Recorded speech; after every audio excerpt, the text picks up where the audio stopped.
Halo semua, aku Tiara Nisa Rakwela dengan NIM 2082. Sekarang aku mau jelasin tentang jurnal aku baca yang berjudul The Sage and the Art. Terutama aku bakal jelasin tentang salah satu chapter yang ada di dalam jurnal tersebut, yaitu chapter 6 yang berjudul Sage, Imagination and Art. Sebelumnya aku akan membahas apa arti dari tiga hal tersebut. Yang pertama ada psyche atau jiwa. Jiwa adalah bagian yang bukan jasmaniah dari seseorang. Biasanya jiwa dipercaya mencakup pikiran dan kepribadian. Juga bersinonim dengan roh, akal, atau awak diri. Lalu yang kedua ada imagination atau imajinasi. Imajinasi adalah daya pikir untuk membayangkan atau menciptakan gambar kejadian berdasarkan kenyataan atau pengalaman seseorang secara umum, dengan tujuan untuk mengembangkan sesuatu dari kesederhanaan menjadi lebih bernilai dalam pikiran.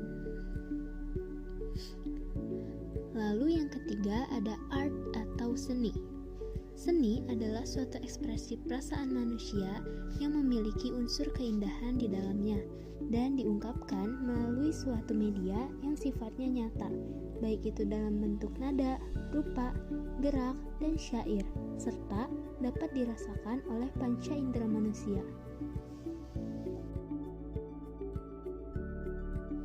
Hubungan antara jiwa, imajinasi, dan seni adalah seni sebagai ekspresi dari kreativitas kita, dan kreativitas kita diinformasikan oleh jiwa kita, juga dipelihara oleh imajinasi kita. Di dalam buku Jung pada tahun 2003 yang berjudul The Spirit in Man, Art and Literature berisi tentang bagaimana ketiga hal itu saling berhubungan. Nah, lalu di chapter 6 ini membahas current mainstream art criticism atau kritik seni pada saat ini. Nah, aku akan menjelasin dulu apa itu kritik seni.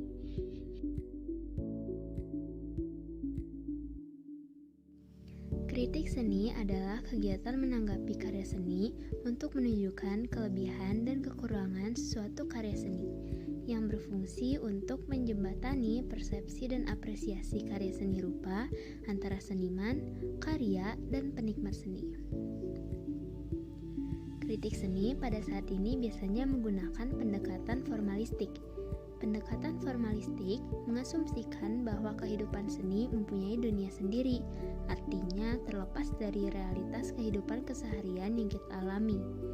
Contohnya pada lukisan, maka sasaran kritik lebih tertuju pada kualitas penyusunan atau komposisi, unsur-unsur visual seperti warna, garis, tekstur, dan sebagainya yang terdapat di dalam karya tersebut.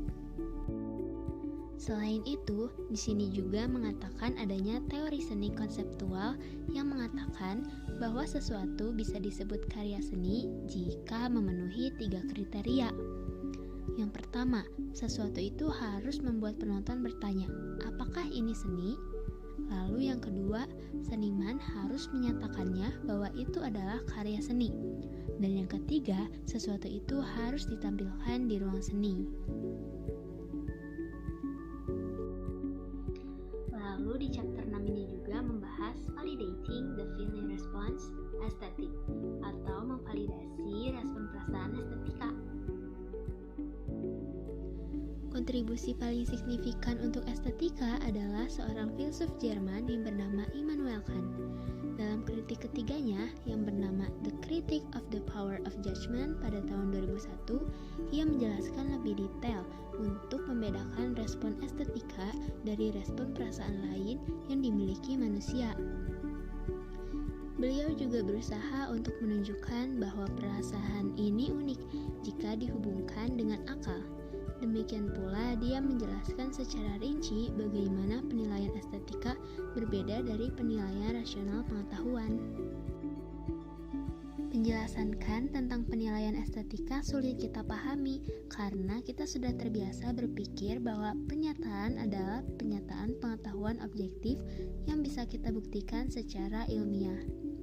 Namun, bagi Kant, penilaian estetika merupakan jenis penilaian ketiga yang bukan merupakan pernyataan pengetahuan atau ekspresi preferensi murni pribadi. Lalu bahasan selanjutnya adalah aesthetic judgment according to Kant. Kant menganggap bahwa seni tidak bisa didefinisikan. Seni bukanlah serangkaian kualitas khusus yang kita temukan dalam suatu objek, karena tidak bisa dipahami dengan meneliti objeknya. Seni itu bekerja sendiri. Ia menyelidiki apa sebenarnya yang dimaksud dengan pernyataan itu. Untuk melakukan ini, Kant berusaha untuk menentukan perbedaan pernyataan estetika dari yang lain. Menurut Kant, penilaian estetika bukanlah pernyataan pengetahuan seperti daun ini berwarna hijau, karena kita tidak dapat mengetahui apa yang seni dan apa yang bukan seni.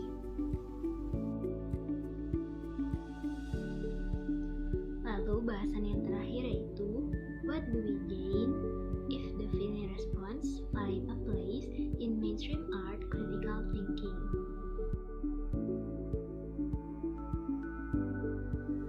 Yang terpenting, memvalidasi respon perasaan, yaitu mengakui bahwa reaksi kita terhadap seni itu sebagai seni yang didasarkan pada perasaan, dan sadar bahwa perasaan ini tidak seperti yang lain. Memang, justru karena jenis perasaan unik inilah, seni juga tidak seperti bentuk ekspresi manusia lainnya, baik itu wacana ilmiah atau pertukaran verbal mengenai preferensi pribadi belaka. Sekian dulu penjelasan dari aku, mohon maaf bila ada kesalahan. Terima kasih, semoga bermanfaat.